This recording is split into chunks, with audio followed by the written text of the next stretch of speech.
Hello, everybody, and welcome back to Bold Takes and Bad Tempers. My name is Zachary Ronaldo, better known online as Zach the Bold. And what a clean intro. Wow, we did it, guys. We finally did it. Making sure everything's recording. Got it. I have to have that one on camera.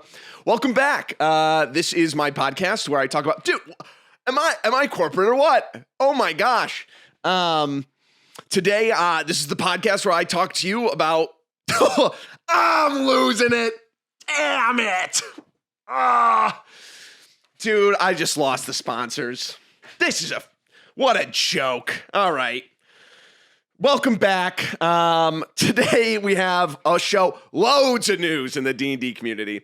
Actually, I should preface this. I am recording this pretty early on in the week. I just had episode 2 just go out. Sorry, I have buttons that are scraping against my very high quality Sam's Club made fold-out table, and that's probably going to create a problem for some audio. And thank you, everyone, for saying how nice. My footage is crooked. Give me 1 second. All right, sorry about that. And I know already someone has written a comment about, Zach, the footage is tilted. It's tilted. Keep your comment up, all right? I want you to go in to the replies of your comments, and I want you to admit what you've done, all right? I should preface, that's what I was saying, is that I should preface that I'm recording this super early in the week, so there could be a bombshell of Dungeons and Dragons news that could come out later on in the week, but I'm recording this super early on. I'm leaving on Thursday because my buddy has a bachelor party. We're going to play golf and be on a boat, and we're going to drink, and it's going to be awesome, and it's kind of something we've had planned for a while, and it's going to be great. But because of that, there's only been one thing of news that has come out in the Dungeons and Dragons world. For those of you who don't know, the thing that I've been talking about the last 2 podcast episodes is a collaboration that I did with Brian and Olivia over at Commander at Home and Becca Scott. So for those who have been keeping up with my Magic the Gathering world, what's it called? What's these XLR cables all twisted up around my laptop? 1 second. Yeah, I was on Commander at Home with Becca Scott. Those who have been keeping up with my Magic the Gathering content that I do in my as some people said, my Deadpool interdimensional travel that I do. I ended up on Commander at Home against Becca Scott. Again, I don't want to say against. Okay, that sounds that sounds bad. But, in the pod was Becca Scott, and those who have been keeping up with it. When I was on Scry Babies, I also went against Becca Scott, and I counterspelled her 5 times in a row. But she was trying to mess with my board. All right, you can't blame me for that. So it was really cool. I didn't know who the other guest was until I got there. And then I was like, oh, no way. So that's super fun. If I say super one more time, I'm going to lose my mind. All right. I'm done using those adjectives. That's not the right word. What are they? Whatever. I'm getting better at it. All right. I've been practicing a lot. I've been talking to a lot more people. Typically, I'm hooked up to my little computer. Like with the other 9,000 rage monkeys online, working for Lex Luthor. So it was super fun. I had a great time. Brian and Olivia and Becca are all great. I had a lot of fun. I'm 100% getting that artifact precon. I'll make some changes to it and whatnot. But I like the idea of proliferating charge counters and 1/1 counters and stuff. So that was a lot of fun. There was a moment where, so I got to try to break this down because I know a lot of you don't know Magic the Gathering, so I will try to break it down to you guys so that you can understand it a little bit better.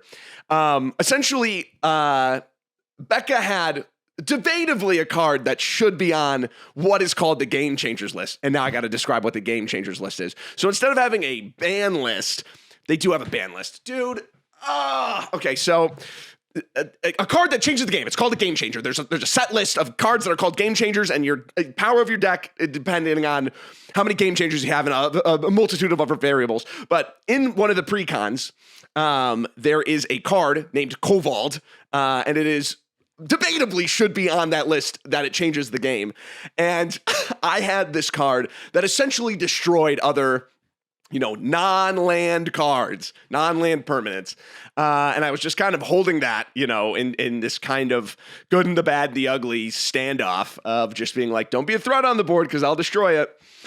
And well, Becca had something where she could reanimate Corvold. So this card that's already very strong, right? I need to get it off the field. But in order to do that, right, I also need to destroy this thing that is on her field so that she can recast this guy, right? Because it's going to be a problem no matter what.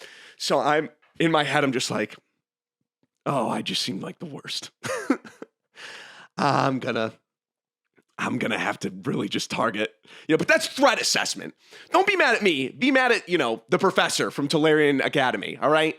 Because he's the one who taught me proper threat assessment, and that was a threat. I assessed it, and I got it done, okay? And, it's a super fun episode, but I did find it funny again that I'm like, oh, it's happening again. I don't mean to. I'm not targeting you. All right, I'm not targeting you. And then coincidentally, there was a big misplay. I had not realized a certain card had double strike. It attacks twice, so it does double damage. And essentially, I had not realized that, so someone should have gotten out. I think it was Becca, but listen, I didn't realize it, and I wouldn't have done that if I had known it would have gotten her out of the game. It was a genuine mistake. I saw like 1 or 2 comments of people being like, it actually kind of made me a little sus when he made a deal with Brian and Olivia during these times and didn't have anything. It's just so funny to me when people can't quantifiably understand what a bit is. Like, I will go out of my way to do a bit in any capacity, right? It's not understandable for me to be like, I will make a deal with you because it's funny, because it makes 0 sense. And also it's funny to see the other twos. I'm rage baiting. I'm just getting crazy with it. Don't clip that. And it's just, well, I think the whole thing's scripted, honestly. I just think, no, it's not. I'm rage baiting, all right? I'm one of the 5,000 monkeys. I'm one of the 5,000 monkeys that are rage baiting Olivia and Brian and whoever else at the table. But those are good decks. Make sure to check them out. I'm not sponsored by WotC for this, but if you want any of the decks that we played, they're the precons for the new set. I'm edging for an eternity. Okay. Yeah. So I had a lot of fun. I'm trying to see, but it's about the bit. All right. I'm sorry that you can't understand that. Going into the comments of the last podcast, I forgot that when it comes to Dungeons and Dragons classes, and who plays certain classes like Wizard are diehard Wizard fans. And I think maybe in the show's history, I got the most rage comments out of anybody listening to the podcast from these Wizard mains. Just skill issue. I can't believe, I feel bad for you. People saying they feel bad for me because I've only played with DMs that make it so Wizard sucks and only does this one thing and everything else, as if this is not some kind of universal expected outcome. And I just know the people who are posting about that, right, are the ones that are forcing their DM, well, you're railroading me. You're getting rid of everything that I can do. They're essentially telling me to bully my DM, which I totally understand where they're coming from because I have to deal with that all the time. Well, Zach, this is such a skill issue. You got to understand how to be a little bit more practical. This is the thing about D&D combat too. I've tried for years to be a player and being like, well, can I try to do this outside of my set skills? And those skills, as I have reiterated before on the podcast, are there for a reason, a system of checks and balances so that you don't step on the toes, encroach on the other player's agency and their potential in their class, so that everything is defined. You play a ranger, you know what a ranger is. You play a wizard, you do whatever a wizard is. So when you have a wizard that can do all of this different cool stuff, and the DM's just like, I don't really know how to go about this, because you are kind of encroaching on a bunch of different people's aspects of their class and heritage and whatever else, and background and whatever else you got a buff for now. But then they get bullied, they bully their DMs. Well, this is what a wizard should do. I don't care about the consequences of this or how it affects other players. And instead, I bring up, my, end of the bell curve, thinking very hard. I want to play a barbarian. I actually like wizard. I want to play a barbarian kind of thing. And I'm trying to think subject. All right. We're getting better at it. We're getting better at it. We're getting better at not saying thing, super, and like. All right. And I'm literally getting lunch with friends. This is a real thing that's happening in my life. And I will take long pauses because I'm training myself so hard to not talk like this on the podcast. And I'll take a long pause where I'm thinking, how do I get around saying like? How do I get around saying super or thing in this? It's like a very low stake. I'm getting beer. I'm on a double date getting beer. And there's a long 12-minute pause where I'm just thinking inside of my head. How do I sound more articulate to this guy? Yeah, so I got a lot of hate for the wizard stuff. And hey, sorry to break it to you. That's the life of a wizard. No, that's not right. Your DM, skill issue. Listen, if I play on Baldur's Gate and I'm playing a wizard, it's fine, okay? It's cool, because it doesn't matter. You're cheesing everything anyways. So hey, next time I'll make fun of the ranger class, all right? And then every ranger main will just be like, yeah, that's true. Beaten down again by the big content creator, man. I get it, but I like the flavor of it. What flavor? You don't have it anymore. Rage Monkey. 5.5 came out. There's no more. Oh gosh, I said it. The 2024 rules came out. What flavor do you have anymore? It's not there. Me making, don't you make fun of wizard, make fun of a bad class like ranger. Like everybody else, finally I step on the toes of a wizard player. No, it's not like that at all, actually. My 14-year-old AC has been making them for 14 years. I did it again.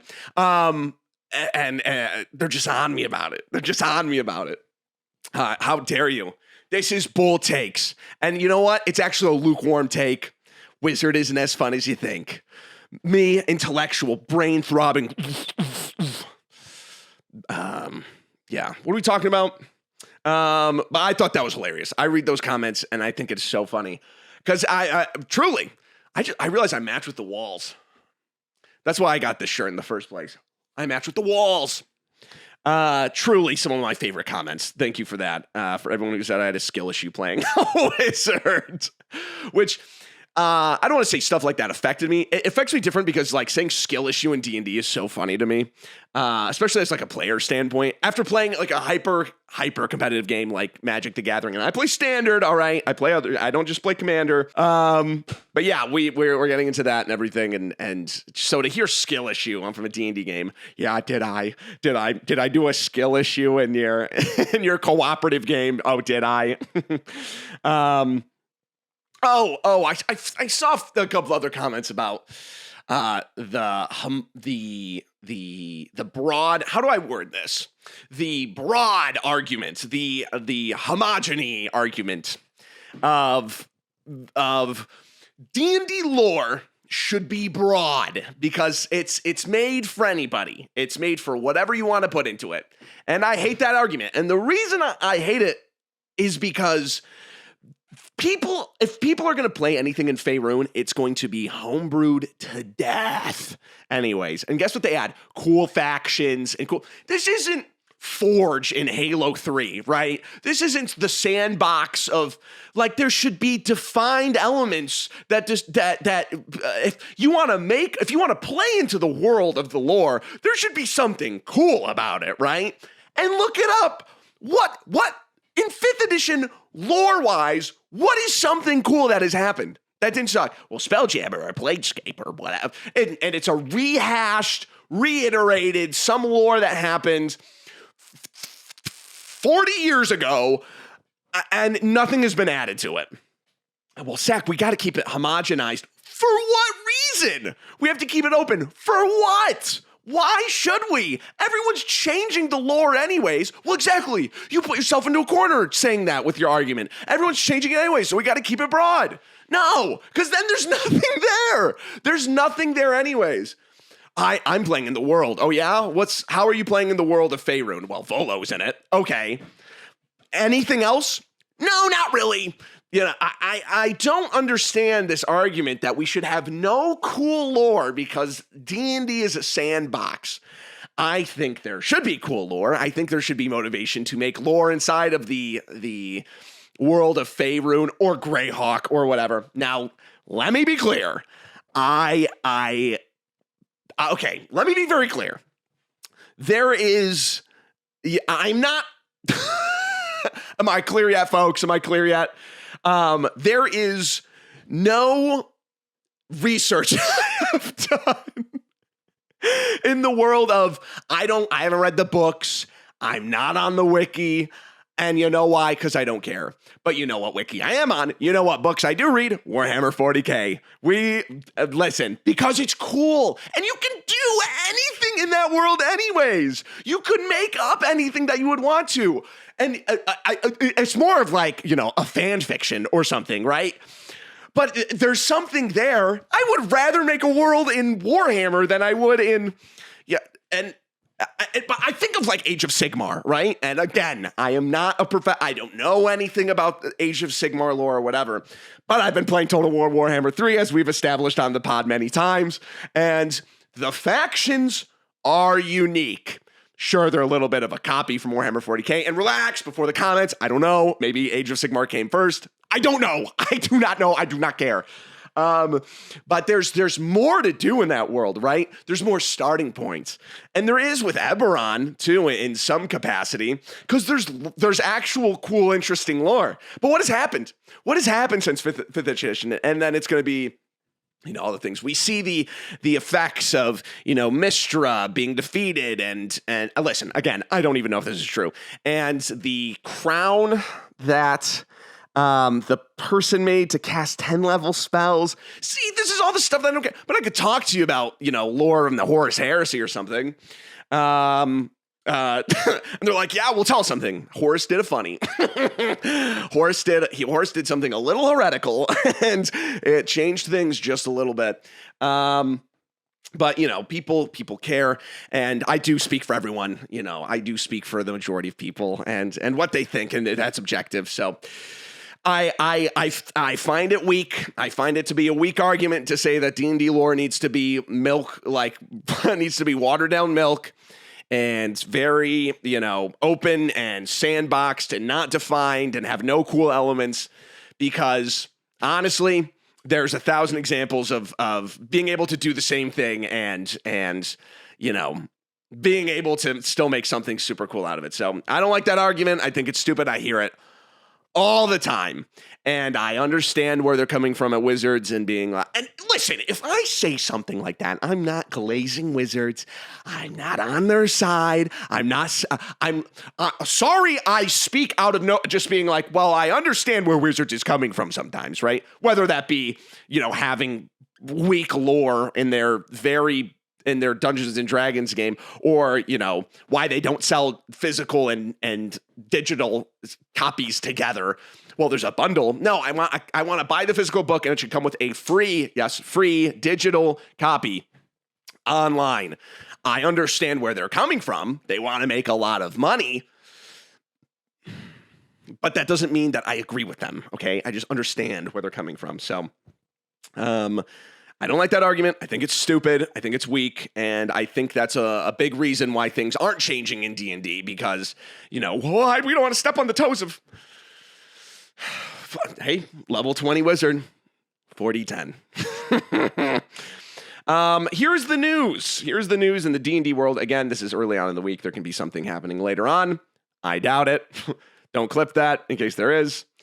New Heroes of the Borderlands D&D set has finally been announced with a first look. This was announced back in, I think, 2024, I think. Whenever they released the yearly lineup, so that we knew that something like this was coming, but we're now getting the first look. This comes from Dungeons & Dragons fan.com. Where's the interesting part? Okay.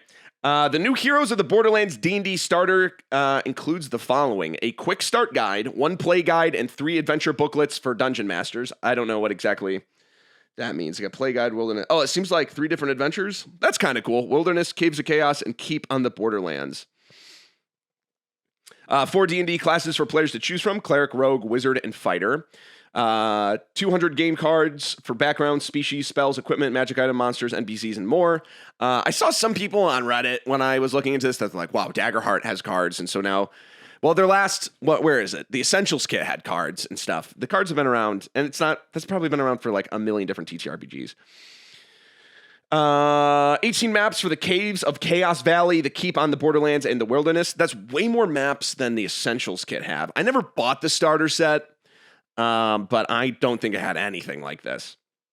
A combat tracker that teaches new dungeon masters how to track initiative effectively. I'd like to see what that looks like, because I've yet to see one. And a set of 11 dice. Notably, the adventure itself is a modern update of the classic 1979 D&D adventure module B2 Keep on the Borderlands, although Wizards of the Coast has stated that while the materials take place in the same area, some time has passed since the original adventure.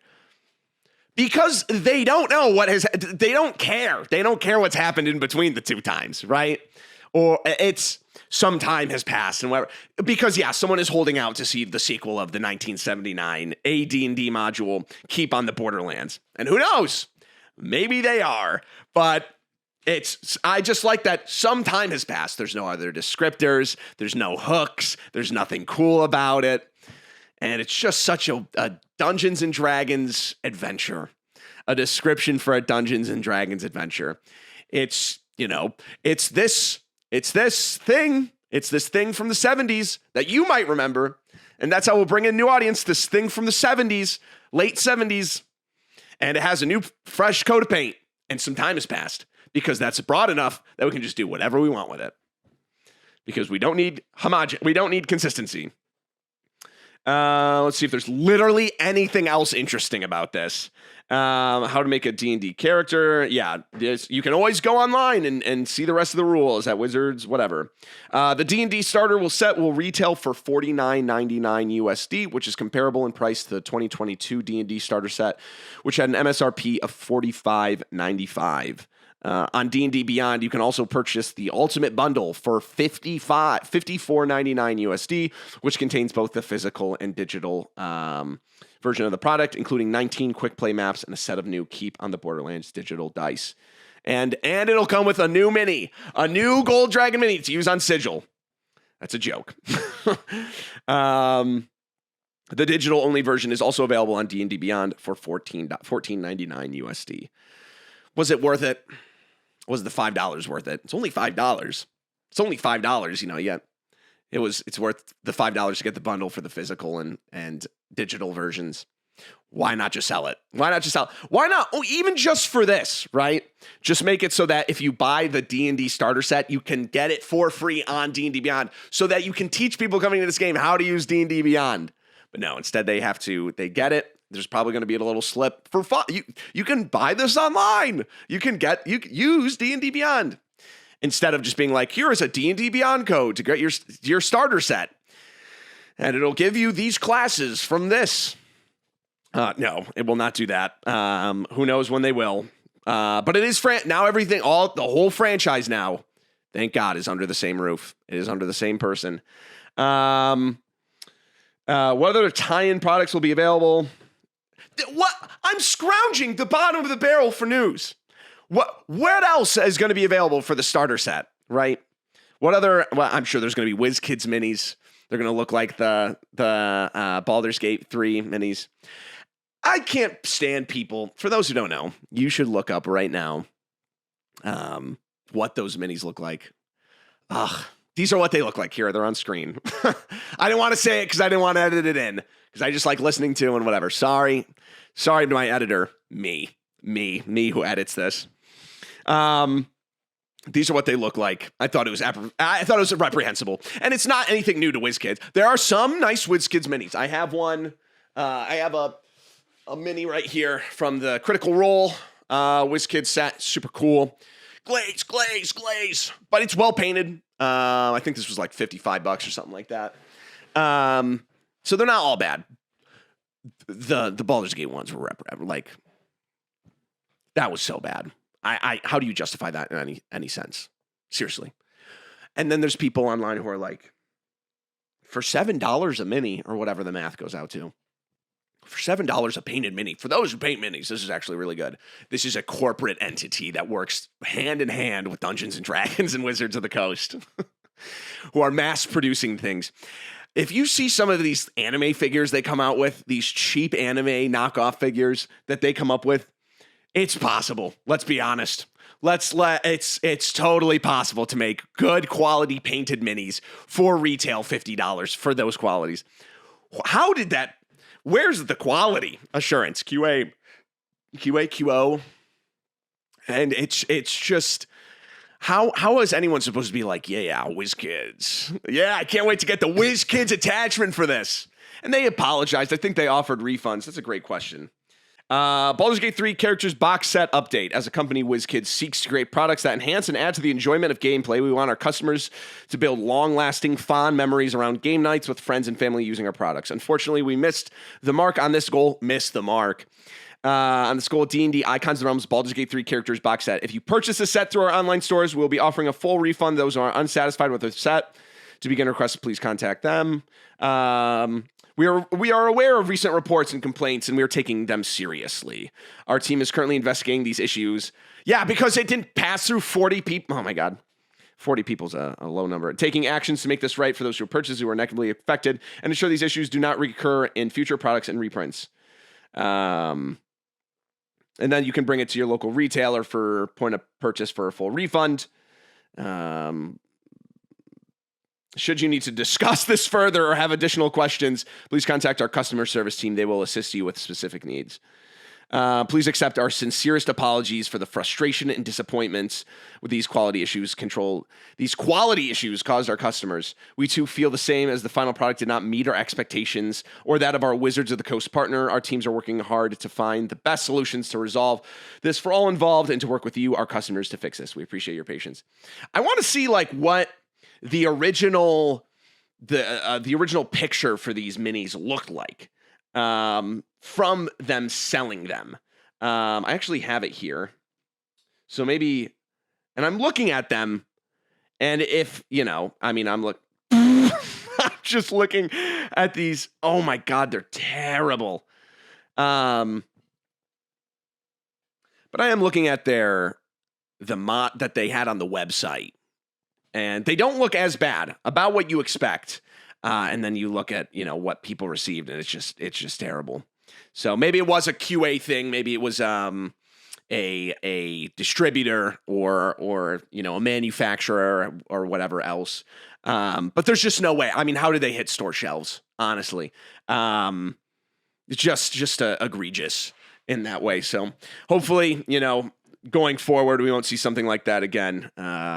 But I just remember seeing it and being like, why do I not have the podcast right now? How can I not talk about this? So I'm glad I was able to go back. But as of right now, there's no compatibility for Keep on the Borderlands. And no, it is not a Borderlands. No claptrap. No funny claptrap, guys. No more Jack Black claptrap.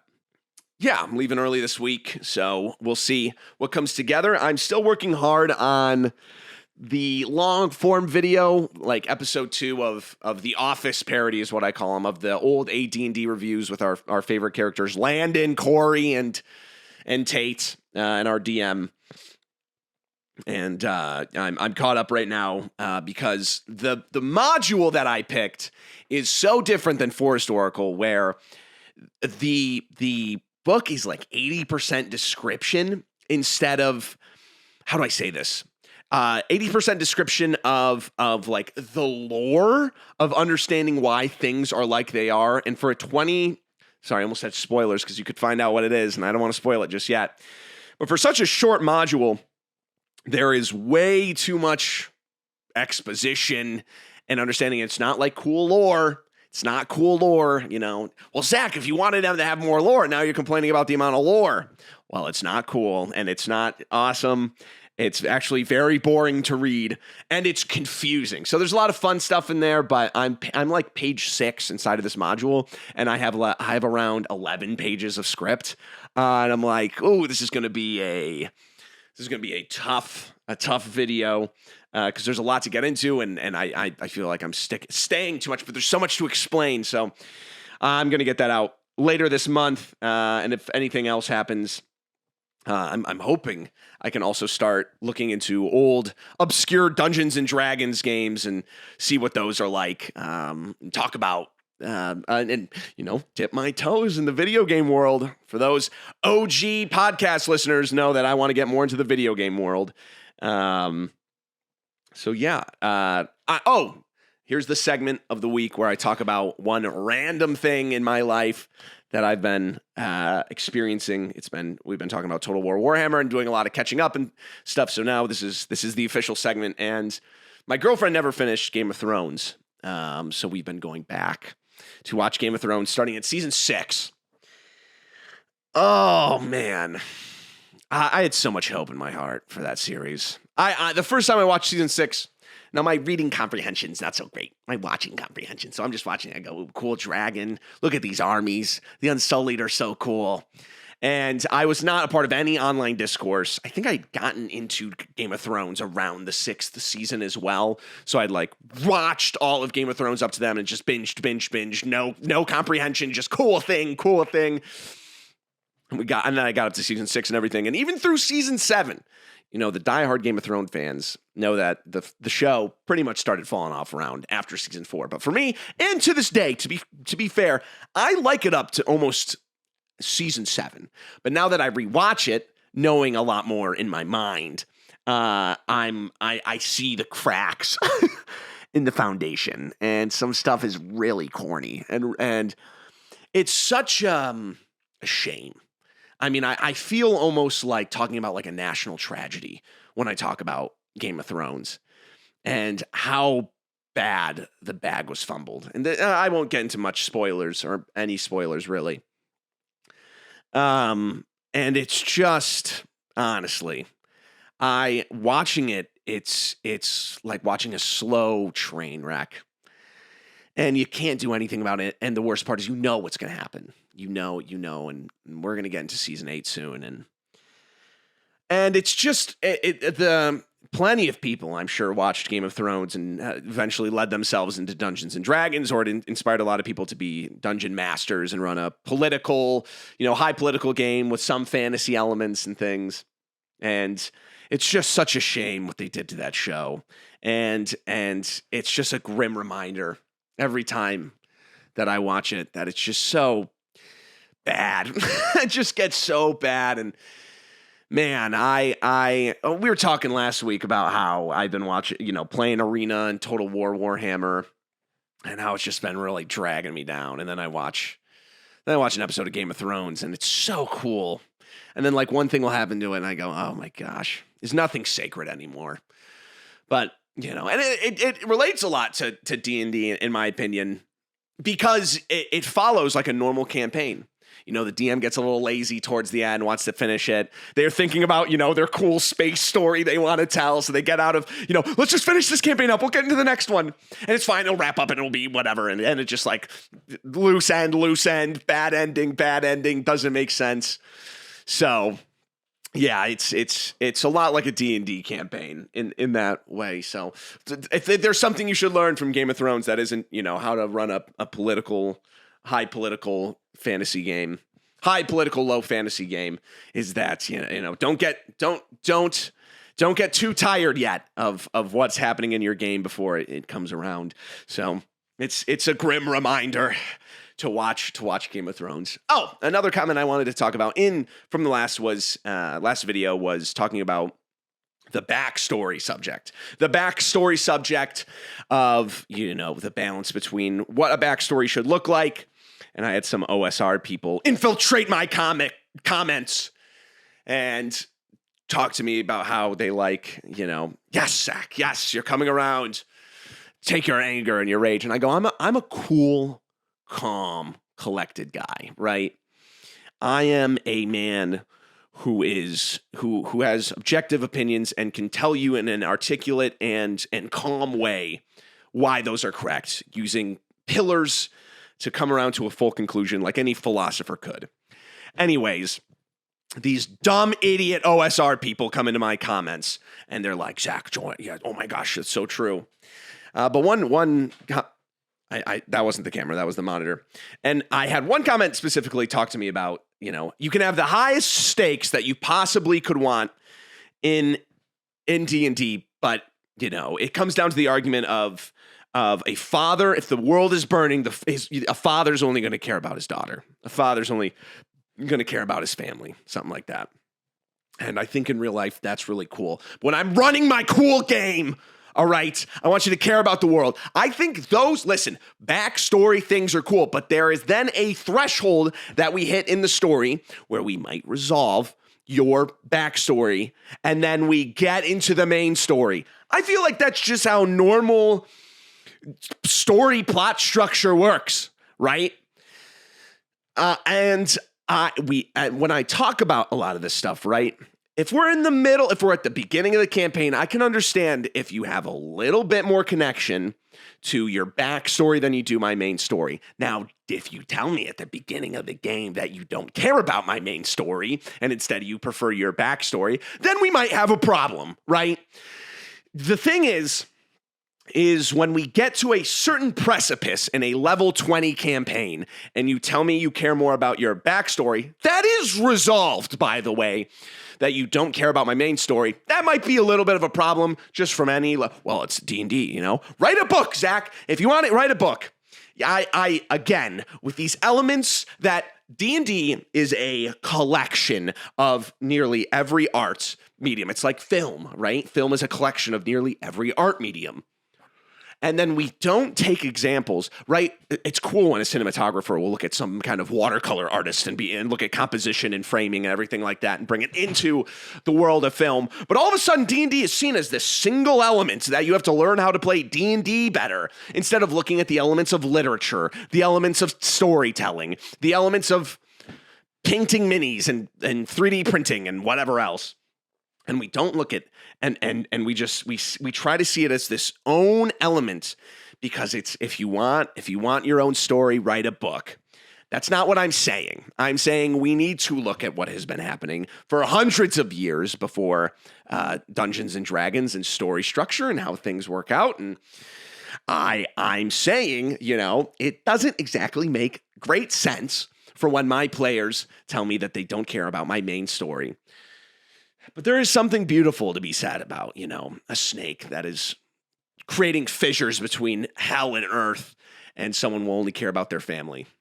And I don't care, damn it. And I want you to care about the serpent. I want you to care about the snake. And which is funny, because in that exact example, the way their backstory wrapped up, or me trying to get someone, and this is, listen, I'm sure there's a Cold War happening between my friends where they all watch that segment. My players from that last campaign all watch that segment and go, no, that wasn't me. That was someone else. But I did a thing for one of them. I had destroyed their family at that exact moment. And then it did the opposite of what I wanted, which is that they left because they're like, well, the people protecting my village aren't there anymore and I need to step in. And I go,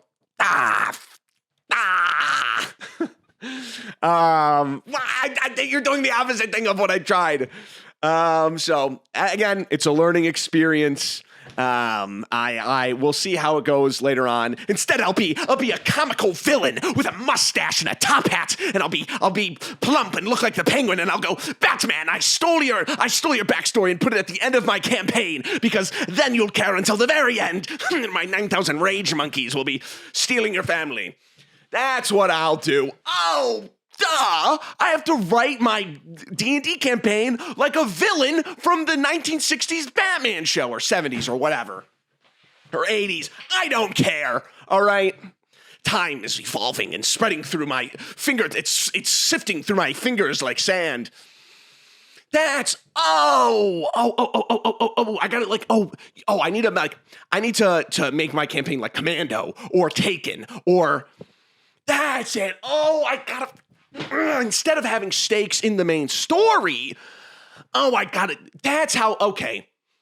Guys, I apologize about my previous takes. What you're supposed to do with backstory is take the backstory and you make it the main campaign. Or if you want to add cool elements yourself, this is my DM advice. If you want to make cool elements yourself to add it to the game, what you need to do is you have to grab that main element and steal a family of another. Your wife, in your backstory, your wife never died. The penguin stole him, and he's and you gotta go stop him, and that'll keep you motivated throughout the whole game. How diabolical!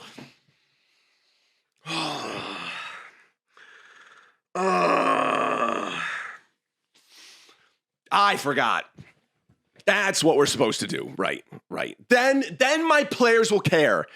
So, okay, here's my, hey guys, this is the beginning of the Clips YouTube channel, the Zach the Bold podcast Clips channel. This is my main advice to new DMs. All right. Number one, you have to make it so that your main villain is the equivalent to Mr. Freeze or the Penguin out of the George Clooney Batman films.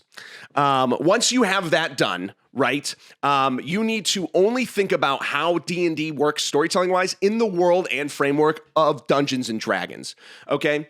And then once you get that all figured out, right, you're going to need to start looking at your characters' backstories, and you're going to need to think about how exactly they can take your world that you've worked very hard on, right? And how they can absolutely add pantheons, change the atmosphere, and change the aesthetic of everything like that. And once you have all of those kind of put together, right, then you finally have the idea of what it means to run a D&D campaign. So quote that, clip that. That's what you need to do. Let your players walk all over you, you know. Let's have the writing capabilities of you know, an old. Well, I like those comics. Yeah, so do I. That's what I'm saying. Let's get into the questions. Hi, Zach, longtime fan of your content, and especially the podcast. Writing from, hi, Zach, longtime fan of your, Sleeper Cell Agent. Sorry, going off. I heard it. Kill John Lennon. That's a South Park reference. In Minecraft. Come on. Your Honor. Hi, Zach, long time of your fan and content, especially the podcast, writing this from work, so I'll be quick with this one. Apologies in advance for the inevitable typos. I type fast. Okay. I run D&D as the DM. Please don't make fun of me because my grammar, dude. I'm typing fast. I'm in the middle of work. I'm on a fabrication machine. I'm twisting the wheel on a fabrication machine, and I'm screwing in an HVAC unit on top of a Dollar General in Sheboygan. Please don't make fun of how I type. I run D&D as the DM with my two best friends. Let's call them, I'm going to change their names because this could be bad. I'm going to say, let's say Matt and Travis. It feels to me like Matt might be cheating just a bit as they have yet to roll anything under a 13. And with modifiers, that usually bumps up to like a 25 plus. All right, let's start. I think... And I've come to grasp this. I have bad luck, right? I have really bad luck. Not in the sense of like, you know, I'm very blessed in what I do. But let's say I buy 100 scratchers, right? And I go through every one of them. I will probably never hit $1. Let's say, right, I have like Fallout bad luck, right? The Fallout luck isn't depending on, you know, how successful you will be at saving the strip. It doesn't talk about how well you're going to be, you know, interacting with the story, or how lucky or not you will be in accomplishing side quests and things. You're still overall like, you're a very lucky person. You're alive during the post-apocalyptic world. That's not a lucky thing, but you're alive and you're not, you know, a ghoul or some weird super mutant you weren't putting into the vats of mutant gene or whatever it was called in Fallout 1. But you know, you go to the lucky slots, you go to the lucky 38, you know, you sling some numbers, you sling some cards, and you know, you don't win a hand. You don't win any hands. Your luck is 0. You didn't put anything in there, right? That's the luck I have. I have bad Fallout luck in real life. And there's nothing pissing me off more than playing Arena, right? And The reason I lose games isn't because of my skill. All right, I'm actually one of the best Magic the Gathering players ever in the entire world. It's purely because not only was my opponent birthed, created with more luck inherently than me, I was born with such low fallout luck. I'm knocking on wood. All right, I feel like I should.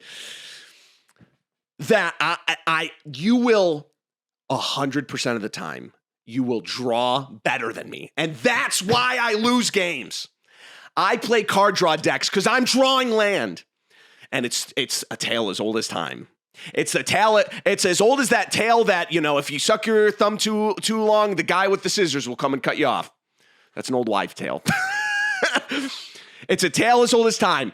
If you have 36 lands, you're going to pull lands 100% of the time. You're going to mulligan down to one card. You know what that card is going to be? It's going to be a plains. It's going to be an island. It's going to be a mountain. All right? It's going to be a tapped land. That's what it's going to be. It's going to be a tapped land. It's going to be a colorless tapped land, and you're running Wooburg. Or, you know what? Or you take out one land. You go down to 35 lands. You've played 70 games, and you're flooded 100% of the time, every time. You go down to 35. You don't pull a single land. You don't pull a single land for the rest of the time you play Magic with that deck. You just won't. You won't. It's going to be, and you'll mulligan down, and you know what your last card's going to be? You know what your last card's going to be? It's going to be a 7 cost. It's going to be 7 cost Ugin Planeswalker. And you'll never get there because you'll die. Because your fallout luck is 0 like mine. And so when I look at a question like this, right? They just never roll anything under a 13. Welcome to the club. Welcome. People are luckier. They're luckier. That's just how it is. And for a lot of people who haven't accepted this, haven't had the ego death of Fallout luck, of Skyrim luck, of RPG luck, they still think this is insane. He has to be cheating. No, dude. You got bad luck. You got Fallout luck. Let's continue. This is obviously unfair. It is. And there's nothing you can do. I heard there's some, like, witches can do something with an egg or something, and they maybe it might work. I don't know. But even more so for Ryan, for Travis. Who am I talking about? I'm going to say 1 and 2. This is 2.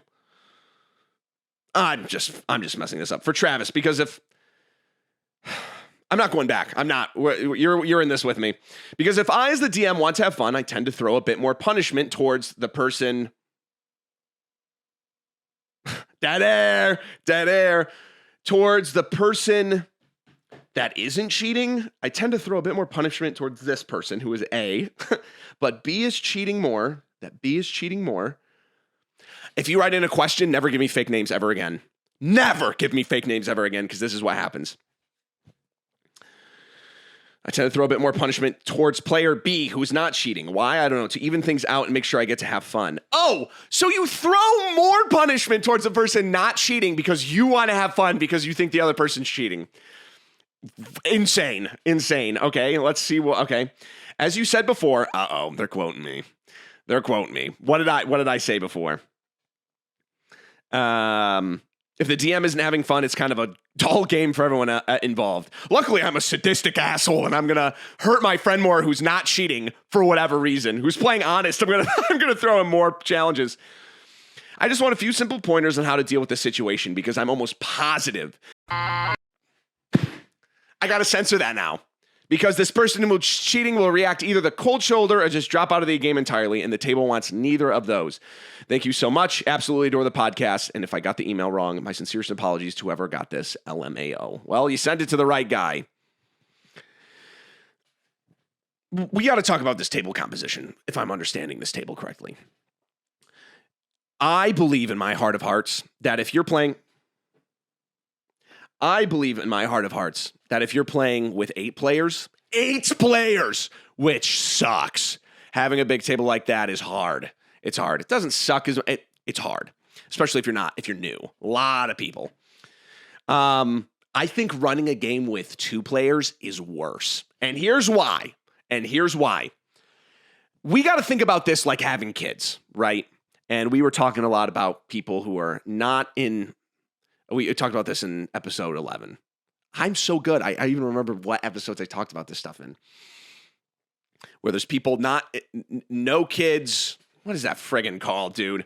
What is it called when you're 30 with no kids and a lot of money but married? DINK. Dual income, no kids.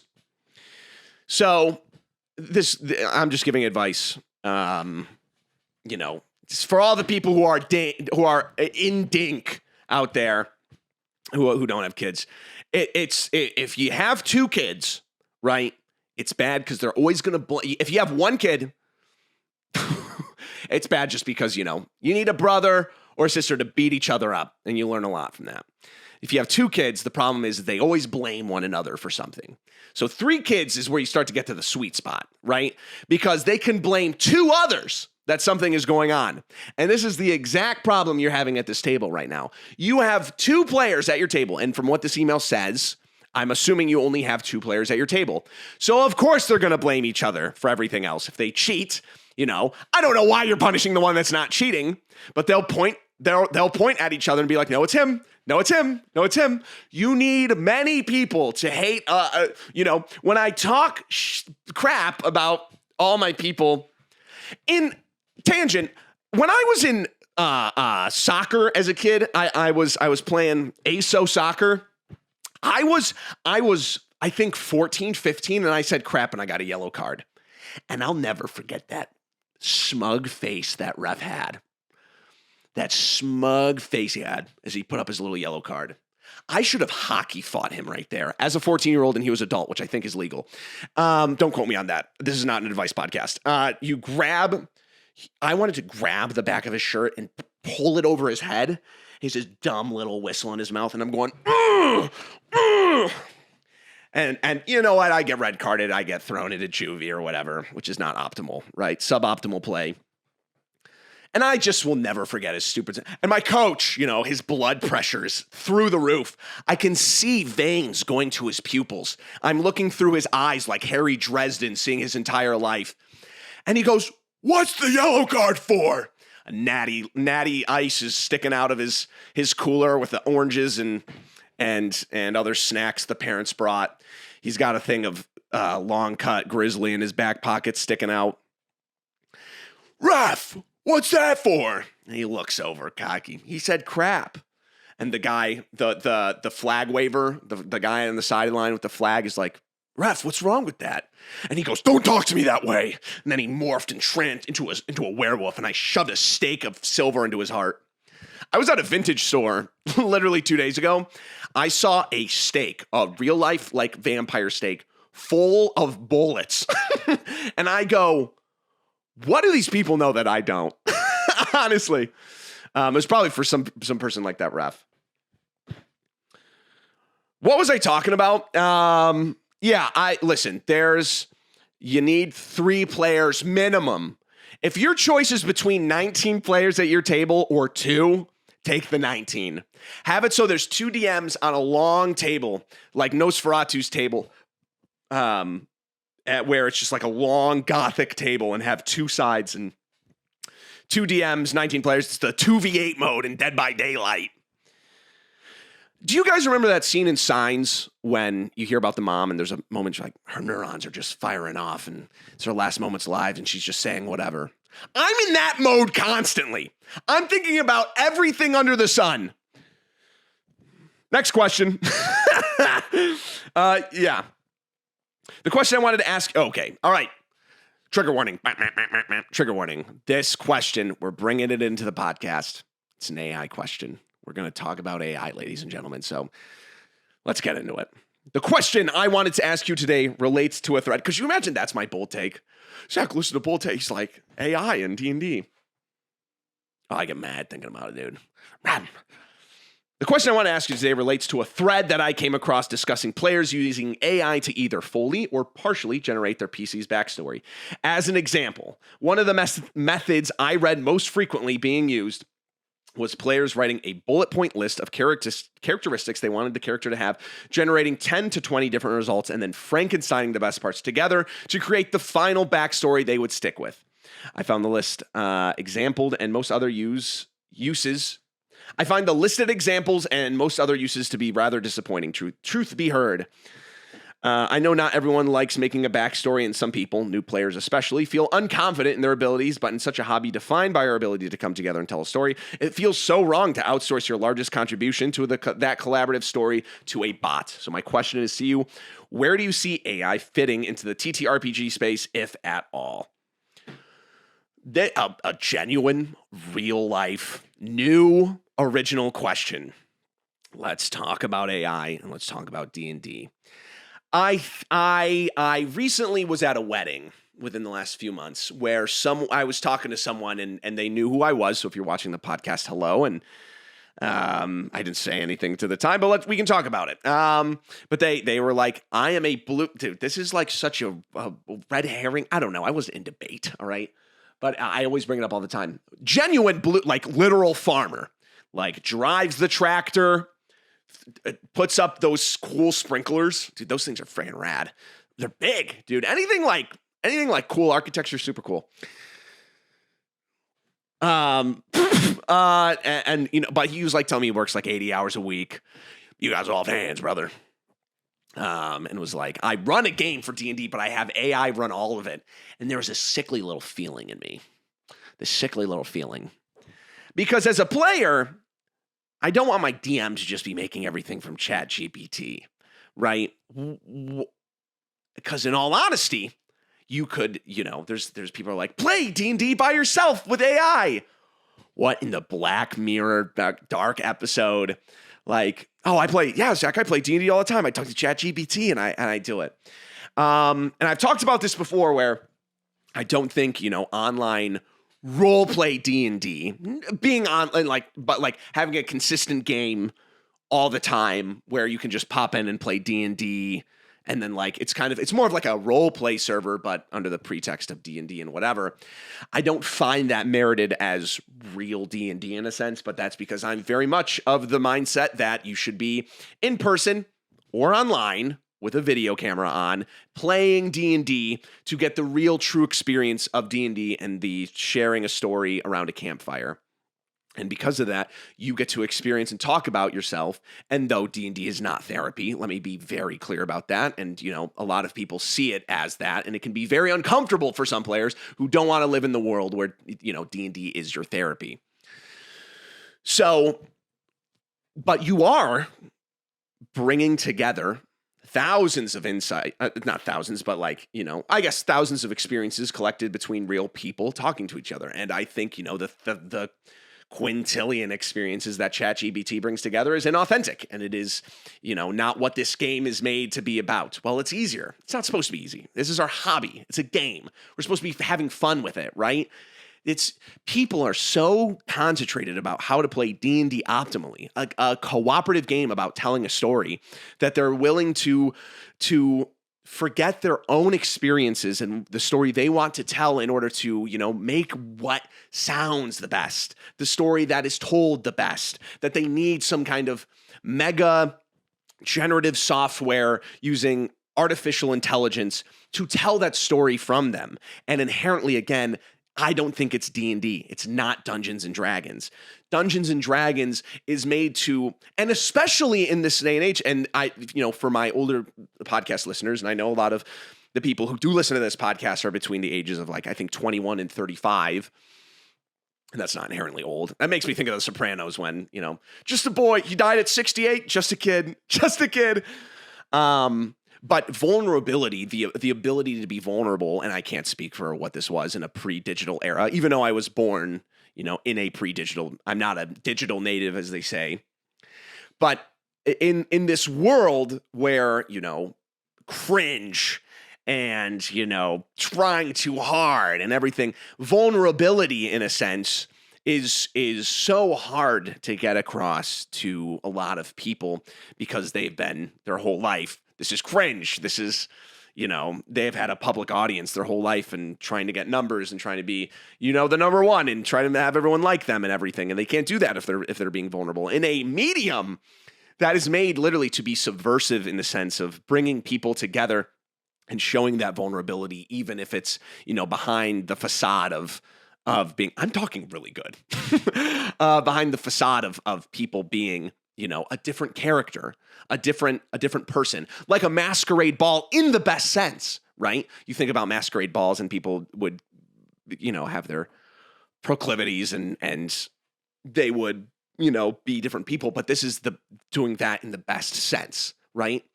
What is there to prove? What is there to show by using AI in D&D? And even when I talk to people who, they don't think about D&D up until they play it for 3-4 hours once a week or once a month or whatever because their friends want them to play, I think having that vulnerability, having that outlet to be able to say those things is something they wouldn't have otherwise. And I think it's subconscious to them. I don't think it's, whether or not it's them giving them the opportunity to be the hero, to be the person that they could be with no restraint. And sometimes that's, as someone said in my last video in the comments, it's 1,000 rats in a trench coat, right? But the thing is there's no reason to optimize your D&D game to the point that it's not human, because then it's not Dungeons and Dragons. It's nothing. It's, numbers. It's words that are there to make you sound the most intelligent, the most heartwarming, the best storyteller. It's not about that. It's not about any of that. And it's never been about that, because there's something intrinsically, and I always say it's the story of art of storytelling and something like that. I feel like that it goes beyond that. I feel like it goes into the divine. I feel like it goes into something, an untapped prowess of an untapped, feature of what it is to be alive and why Dungeons and Dragons is as successful as it is. And why, people work so hard for hundreds of hours to make a story to show to their friends, their closest friends, right? Not so that they can make a book, make a show, a script. They're doing it to have a world with their friends. And I think there's something inherently magical to that comes from D&D. And it's hard, especially when you have newer players getting into D&D that, as AI becomes more accepted in some circles and some people don't care. And, maybe it's last second, they haven't thought of a backstory, so they ask AI and whatever. And it's just one of those things like cheating in D&D that the only person, and, working out and whatever, the only person they're cheating is themselves.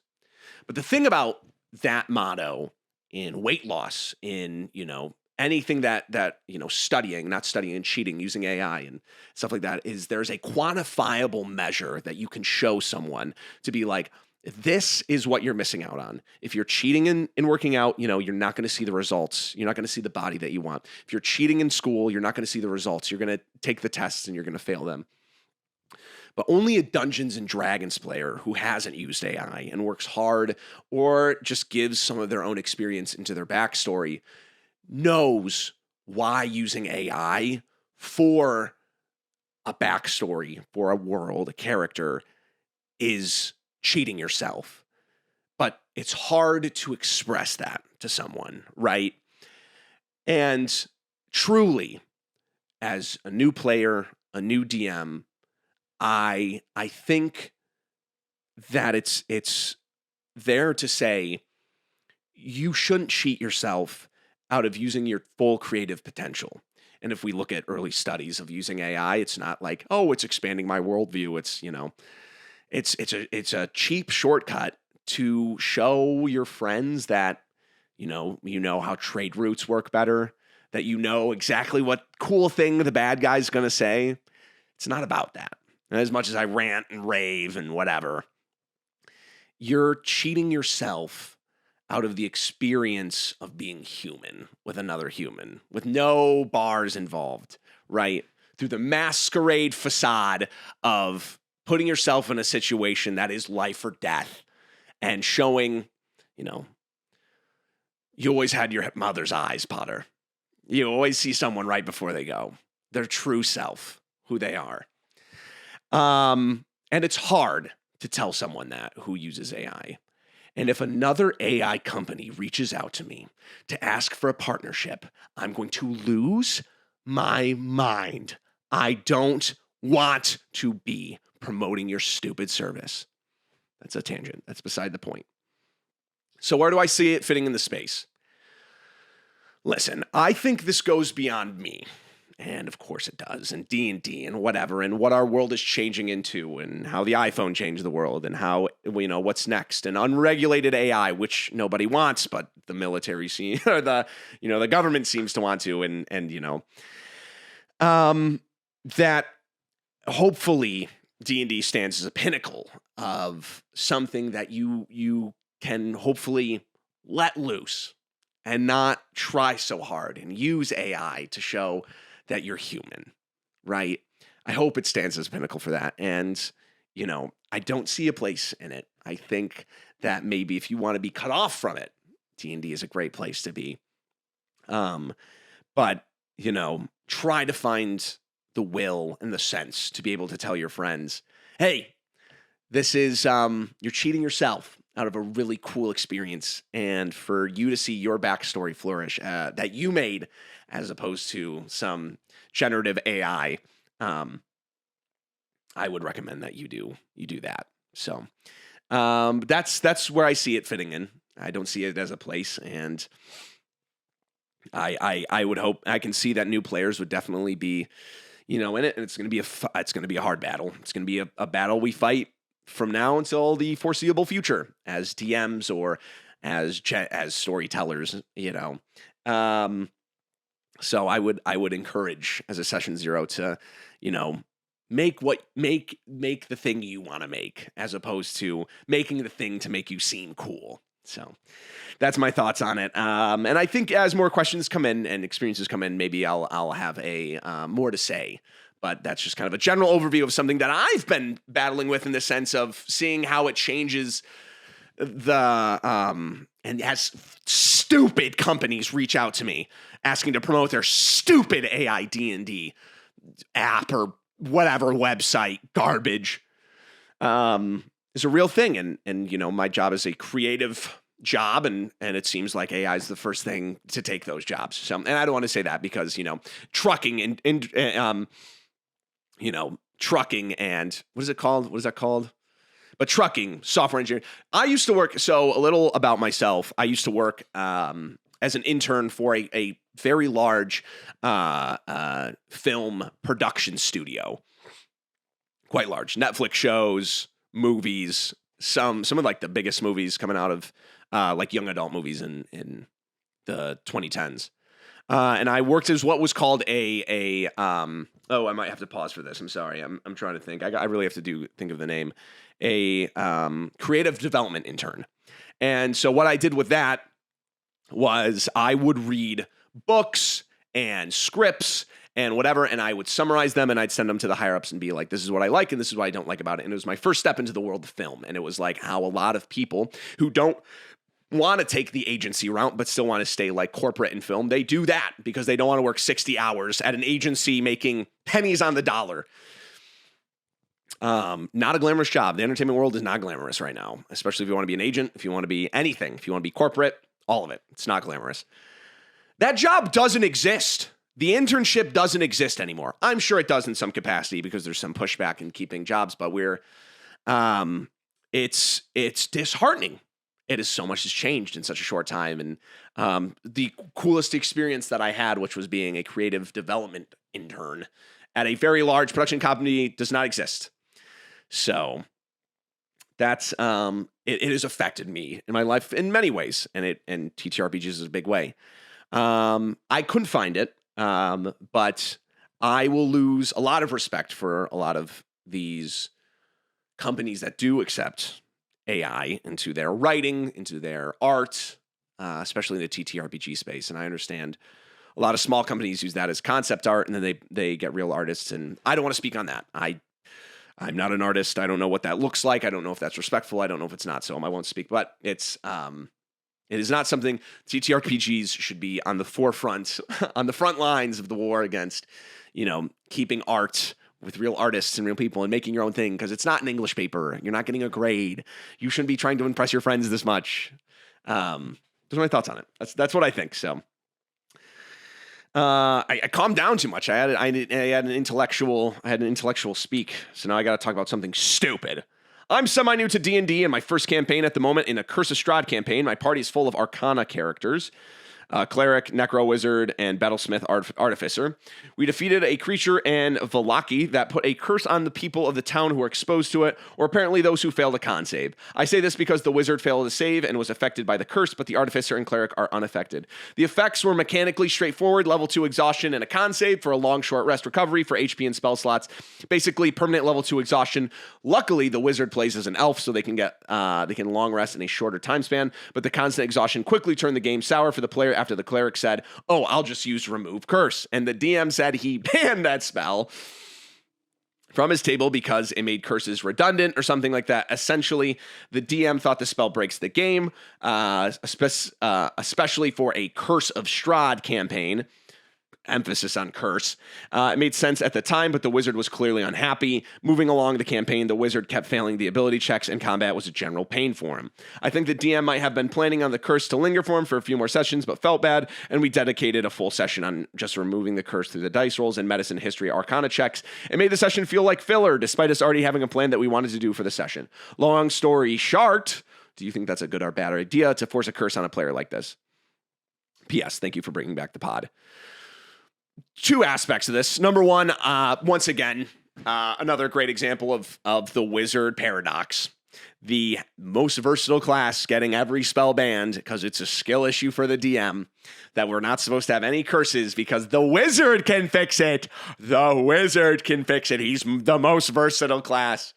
And then all these wizard players who never ran a game in their life, have never had to play with an actual wizard, comes over and is like, skill issue. You clearly, well, if it's a big curse, they can still do remove curse, and then they have to go through the hoops of like, okay, so not use the spell how it's intended. Oh, okay. I got it. You want us to not use the spell as intended and change it so that it fits the narrative. Okay. I mean, I guess that's one way to do it. I think it's there's a little bit of accountability that there's a reason that needs to happen. But this is also on the fact of like, there is a little ego element here as well. There was an example of I played with a player one time who told me that poison was worse than stun because they were a rogue, and the reason for them being able to be a rogue was that they can't have disadvantage. So they might as well just be stunned because they can't play anyways. And I thought that was the dumbest take I've ever heard in my life.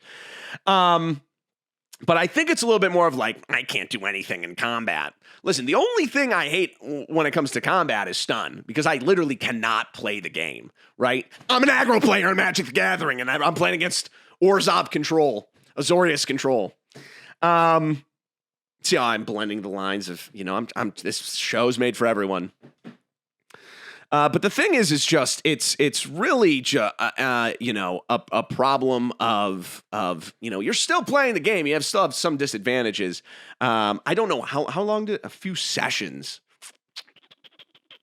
Let me see what level 2 exhaustion does. I'm going to assume that this was, because I know it's not as bad in 2024 rules, so I'm going to see what it does in 5e at level 2 exhaustion.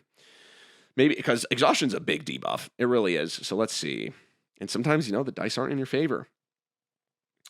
Exhaustion. Speed halved, and you have disadvantage on ability checks. Not the worst. You don't have disadvantage on attack rolls until 3, and saving rolls until 3. Disadvantage, and your speed is halved. You're a wizard. Why does it matter? You're not running around. Disadvantage on ability checks. I guess. But you don't have a disadvantage on your saving throws. So let me see what 2024 exhaustion. Hopefully this stuff is up. It hasn't been for a bit. Exhaustion rule explained. Level 2, speed half. This is 20. Oh, is it the same? AI art garbage up here. Hold on. Exhaustion. This condition is cumulative. Each time you receive it, you gain 1 exhaustion level. You die if your exhaustion level is 6. It's coming straight out of the player's handbook. When you make a D20 test, the roll is reduced by 2 times your exhaustion level. Your speed is reduced by a number of feet equal to 5 times your exhaustion level. Finishing a long rest removes 1 level of exhaustion. So they're at 2. The roll. So each roll is. So I could see it in the world if it's 2024. Then exhaustion affects you a little bit more because it'd be 2. 2 times 2 is 4. Wow, thrilling stuff on this podcast. So it's -4. Is that worse or better? I guess it's on all rolls. Maybe if this curse wasn't that bad, I can see it, but it really doesn't affect anyone. It does suck if you're doing that for multiple sessions in a row. Maybe I do 1 or 2 curse levels. I think that the inherently remove curse, is one of the wizard's problems. It's one of the problems with just spells. Maybe I shouldn't be on wizards too much. Other people cast spells, and it's just a spell problem in Dungeons and Dragons. So I'd say reduce that a little bit more and tell your wizard player to have a little bit of a smaller ego and that it's fine to not be good at combat sometimes, as long as, what? How about the condition is he's stunned for 2 sessions? He can't do anything. Gets on, plays Balloons Tower Defense 6. All right. 5, we're going to get into the donations. You can donate on YouTube if you'd like. I'll give you a little shout out at the end of the video. From IFINKK. 23 hours ago, $5. Hello, Zachariah the Old. Do you ever feel like the old grandpa? What the fuck? Am I unk? Am I unk status? Do you ever feel like an old grandpa with gray hair when you hear about teenagers running super interesting, cool D&D campaigns? I'm 26. I'm a 26-year-old man. I'm not old. All right. I'm youthful. I'm youthful. Look at this. All right. I'm What is Zach the Old? All right, whatever. No, it's cool that teenagers are running cool, super interesting, cool D&D campaigns. What is this about? What is this slander? Thank you for the 5. Almighty Zinger for 5. I like your stuff, funny man. Thank you. That's it. Great stuff. If you want to ask me a question, you can always send your podcast questions to BoldTakes@outlook.com, or you can leave a comment and I will shout you out and say whatever enlightening stuff you guys have to say in my comments. Thank you for sticking around. More on the horizon. If something bombshell happens, who knows? I might add a little something into the middle of the podcast where I talk about it, or I'll save it for the week after. Because if there's one big story, there's probably not going to be another one for a bit. Some of these like long form YouTubers, love them to death. Also, shout out Bob the World Builder. Showed up in my comments last week. Super cool to see that. But it is also super, I'll admit that. Love your stuff. Watch out for ticks, Bob. You're in the nature a lot. Look out for ticks. But you know what you're doing. But watch out for those. So thank you for the comment. Love you. See you soon, probably, honestly. Gen Con's rolling up. Gen Con. If you want to see me at Gen Con, I have tickets in the description below where you can see me for free, where I talk about my experience writing a collaboratively with a few other creators as we talk about a upcoming D&D module that we're making. Sorry, it's not for Dungeons and Dragons. It's a system agnostic system for all TTRPGs, and it's very Mad Max and Dune influenced. And I wrote a one-shot in it. So if you want to see me in Gen Con, for sure, guaranteed free tickets, see in the description below. I will see you guys next week. Have a great one. Shout out to HVAC, construction, warehouse, all my other blue-collar friends. You know what? Shout out to my friends I almost shout out to my blue-collar film bros that also like audio. And I will see you next week. Bye!